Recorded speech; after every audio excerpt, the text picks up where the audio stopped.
혹시 그 부모님하고 이렇게 말씀하실 때 우리 애는 집에서 절대 안 그래요, 이런 얘기 들어보신 적 있으세요? 예, 많죠. 예. 그 ADHD 중에 70-80% 이상은 1대1일 때 참 잘해요. 1대1일 때 정말 괜찮아요. 그래서 우리가 사실은 여러분들이 ADHD 학생들이 병원에 가면 잘 듣는 이유가 그건 1대1이거든. 의사 선생님은 딱 다이다이로 있어요. 1대1로 참 말 잘 들어요.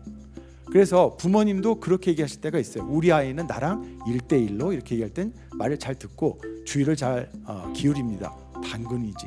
한 명일 때는 전혀 문제 없는 경우가 있어요. 그래서 사실 모든 ADHD들이 다 문제 일으키고 모든 ADHD 성인들이 다 문제를 보이는 저 그런 건 아니죠. 상황에 따라서는 다를 수 있는데 문제는 이것들이 비교적 여러 군데서 일관성 있게 나타나면 좋겠다라는 생각들을 해보면서 얘기를 하죠. 지금 저희들이 이제 관심 있는 거는 저희가 어느 부분에 두고 이 아이들을 바라볼 건가에 대한 메시지, 사실 이 부분들이 굉장히 중요한데요. 저는 오늘 아무래도 그 학생들 그리고 학령기 학생들의 제일 중요한 거는 자기 조절에 대한 문제다. 자기를 어떻게 바라보고 나를 어떻게 이해한 다음에 실제로 내가 맥락에 맞춰서 어떻게 행동해야 되는지에 대해서 확인하는 그런 거 되겠습니다. 혹시 여러분 제가 아까 여기 강연이 한 60분 정도 된다고 말씀을 드렸나요? 예, 그거 기억하시죠? 그거 기억 못하시면 어떤 일이 일어나죠? 저기 선생님 여기 600시간 앉아 계셔야 돼요. 이렇게 얘기하시면 어떻게 나오실 것 같아요? 까무러치시겠죠. 이게 굉장히 중요합니다. 여러분 자기 조절력이라는 건 그냥 일어나는 게 아니고요. 아까 성공적으로 좋은 멘토와 좋은 스승과 좋은 어머니를 만나서 성공적으로 성인이 된 에디슨이나 우리의 손오공 말고 조금 실패한 ADHD도 있어요. 뭐냐면 우리 그 설화에 나오는 호랑이입니다. 단군 신화에. 단군 신화의 호랑이가 왜 문제가 되냐면 곰하고 그 호랑이가 같이 들어갔단 말이에요. 굴에. 뭘 하고요? 인간이 된다고. 근데 곰은 확실히 목적이 있었어요. 확실히 인간이 되고 싶은데 호랑이는 친구가 시켜서 살짝 들어간 거예요. 목적이 굉장히 낮아요. 더군다나 더 중요한 게 뭐죠? 뭘 먹으라고 그랬어요? 예, 이거 초식 동물이나 잡식 동물인 곰은 먹지만 호랑이는 먹을 수 있는 거예요, 없는 거예요? 먹을 수 없는 겁니다, 여러분. 이거 되게 중요한 이슈예요. 일단 적절치 않은 거예요. 그다음에 제일 마지막에 중요한 거, 곰은 겨울잠 자요, 안 자요? 그래서 100일 동안이 얼만큼 굴에서 하는지를 얘는 기억해내는데 호랑이는 절대 겨울잠 자는 동물이 아닙니다.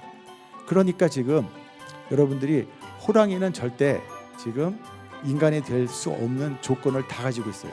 목적이 낮아요. 내가 이걸 왜 하는지에 대한 목적이 낮고 목적성 낮고, 두 번째는 실제로 먹지 못하는 걸 주고요. 세 번째는 100일이라는 동굴 생활에 대한 기억이 없습니다. 이거 되게 중요한 거예요. 만일에 여러분한테 제가 600시간이나 혹은 6000시간 앉아 있으면 여기 가만히 계시겠습니까? 아니죠. 바로 튀어나갈 겁니다.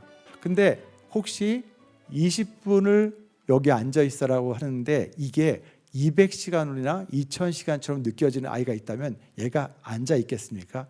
절대 못 앉아 있습니다. 사실 저희가 오늘 이야기하고 싶은 바로 이 부분입니다.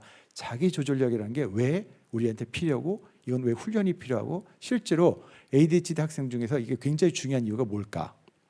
실제로 충동적인 부분과 자기 조절의 어려움을 보일 때 사실은 이것이 본인뿐만 아니고 다른 사람들한테도 굉장히 부정적입니다. 사실 이 파트가 어려운 것 같아요. 충동적이고 실제로 과잉 어떤 문제를 그다음 산만한 것을 조절하기 위해서는 꽤 중요한 계획 능력, 아까 말씀드린 본인이 이거를 처리할 수 있는 능력이 필요해요. 이게 사실은 나이가 들면서 점점점 좋아질 거라고 기대하고 있는 바로 그 파트인데요. 근데 문제는 이게 저절로 좋아지는 애도 있고 어떤 아이들은 실제로 좀 가르쳐야 되는 그런 경우가 있을 수 있습니다. 실제로 이런 ADHD 학생들 같은 경우에 자기 조절력에 대해서 실제로 잘 못하면 이것으로 인해서 또 좌절해요. 그러니까 사실 못하는 게 문제가 아니고 못해서 좌절하면 더 화가 나. 근데 이게 엘리베이션이 계속 됩니다. 결국 여러분들이 감정적인 변화는 막을 수가 없이 계속 올라가는 경우가 있기 때문에 이런 경우도 어려움이 있죠.